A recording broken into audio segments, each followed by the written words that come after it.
Hello प्यारे बच्चों, class 4 Hindi कोम्पल अध्याय 14 बीज को हमने पढ़ लिया था। अब हम इसका प्रश्न उत्तर पहला यानी अभ्यास कविता में से का अर्थ हुआ ये जो हमने कविता पढ़ा है उस कविता के आधार पर इस प्रश्न का उत्तर देंगे। पहला, बीज का कैसा होता है, उसे वैसा क्यों बनाया जाता है। तो हमने लिखा है कि बीज का एक पुतला होता है, उसे ऐसा इसलिए बनाया जाता है क्योंकि खेत में आने वाला नीलगाय, भैंस और सांड भड़कते हुए भाग जाते हैं और फसल बर्बाद नहीं होता है। प्रश्न दूसरा, बेजुका किस काम में आता है। तो बेजुका यानी बेजुका खेत में लगी फसलों को बचाने के काम आता है। प्रश्न तीसरा, बेजुका किसान का दोस्त है या दुश्मन। तो बेजुका किसान का दोस्त है क्योंकि वह दिन रात धूप सर्दी वर्षा सबको सहकर भी तनकर वफादार सैनिक की तरह खड़ा रहता है, जिससे किसान का फसल सुरक्षित रहे। प्रश्न चौथा, बेजुका की तुलना किससे की गई है। आप बेजुका की तुलना किससे करना चाहेंगे। तो प्रश्न चौथा ये हमारा प्रश्न है और ये उत्तर बेजुका की तुलना वफादार सैनिक से की गई है।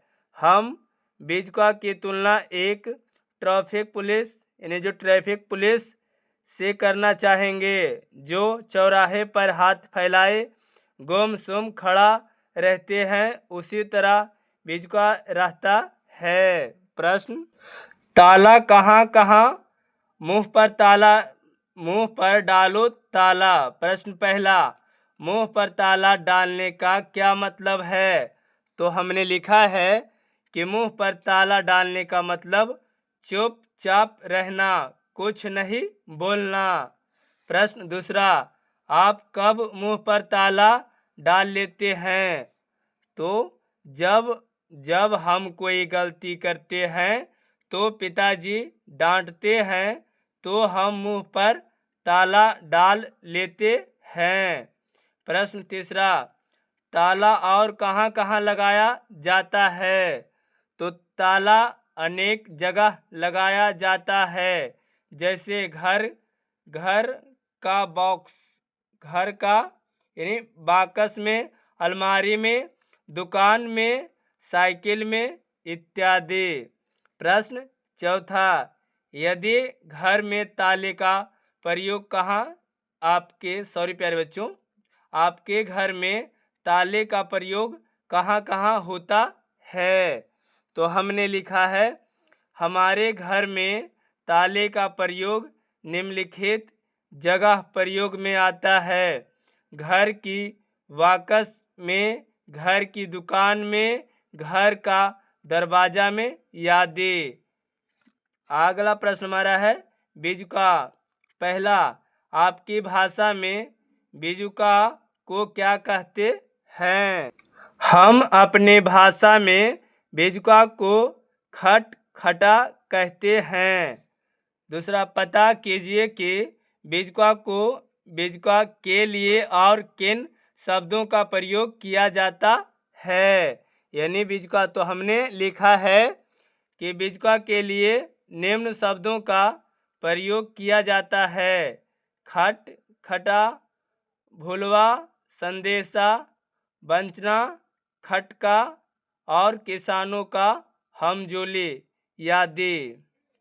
अगला प्रश्न हमारा है कहने का तरीका। प्रश्न पहला, कविता में बेजुका के बारे में ऐसा बताया गया है जैसे कि बेजुका कोई जीवित व्यक्ति हो। कविता में से वे पंक्तियां चुनकर लिखिए जिनमें ऐसी बातें कही गई है। तो हमने लिखा है, वफादार सैनिक जैसा रहता है, दम साधे पड़ा बेजुका। ये कविता में है प्यारे बच्चों। अगला प्रश्न हमारा है, दूसरा, अब आप अपने पसंद के किसी निर्जीव वस्तु की इसी तरह वर्णन कीजिए जिस तरह यानी पुतले का यानी बेरजुक का किया गया है, उसी प्रकार हमने किया है कि चार पैर पर पड़ा रहता है हरदम हरदम और हमेशा, जब भी मन होता है तब बैठूं या तो सो जाऊं।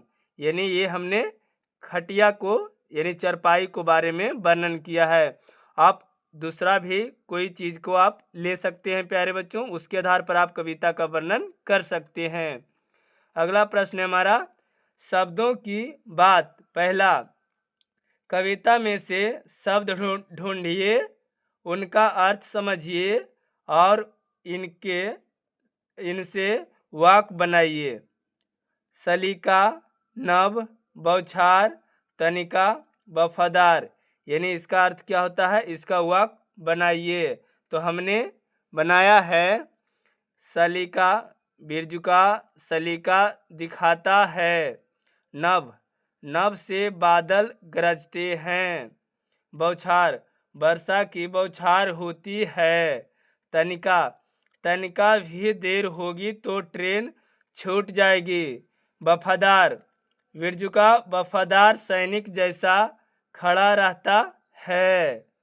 प्रश्न दूसरा, उदाहरण की तरह कोई 3 शब्द जोड़े बनाइए। उदाहरण, हरे भरे वाक, जंगलों में हरे भरे पेड़ रहते हैं। इसी प्रकार हमने बनाया है कि मेल जोल, बच्चे को सबसे मेल जोल रखना चाहिए। खाना पीना, वह खाने पीने में बहुत देर करता है। आना जाना, लोगों का आना जाना बंद हो गया था।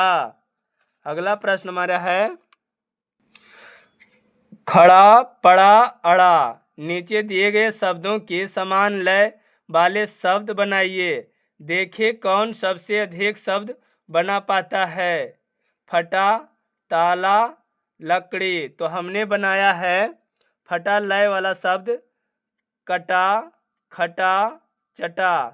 ताला, माला, चाला, जाला, माले।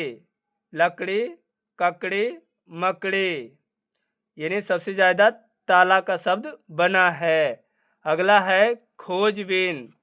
कविता में उन पंक्तियों को चुनकर लिखिए जिनमें कहा गया है का बेजुका चुपचाप सब कुछ देखता रहता है। यानी कविता का किस लाइन में लिखा गया है इसका इस वाक्य का वर्णन। तो हमने लिखा है पहला, है किसान का हमजोली और फसलों का रखवाला, सब कुछ देखा करता है या मुंह पर डाले ताला। खा, कोई भी पशु पक्षी बेजुक के पास नहीं जाता था। देख, बेजुकते नीलगाय भैंस और सांड भड़कते, पास न फटके कोई पक्षी सूरत देख भड़कते। गा, बेजुक हर तरह के मौसम में खड़ा रहता है। कड़ी धूप हो, सर्दी हो अथवा नभ की बौछारे, होता तनिका ना विचलित या सहकर मौसम की मारे। ये कविता में लिखा गया है। अब हमारा क्या है, लास्ट प्रश्न है कि आपकी कलाकारी यानी आप कितने कलाकारी या डिजाइन बना सकते हैं। हरे भरे खेत में खड़े बिजुका का चित्र बनाइए और रंग भरिए। तो हमने एक चित्र बनाया है और क्या बोल रहा, हरे भरे पेड़ों यानी खेतों में। तो हमने इस तरह से बनाया है प्यारे बच्चों। आपको अगर अच्छी तरह से चित्र बनाना आता हो तो इसमें आप रंग भी भर लीजिएगा, लाल, पीला, हरा, ये सब में भर लीजिएगा, अच्छी लगे। अगर वीडियो आपको अच्छा लगा हो प्यारे बच्चों तो इसे लाइक, शेयर और कमेंट जरूर करिए प्यारे बच्चों।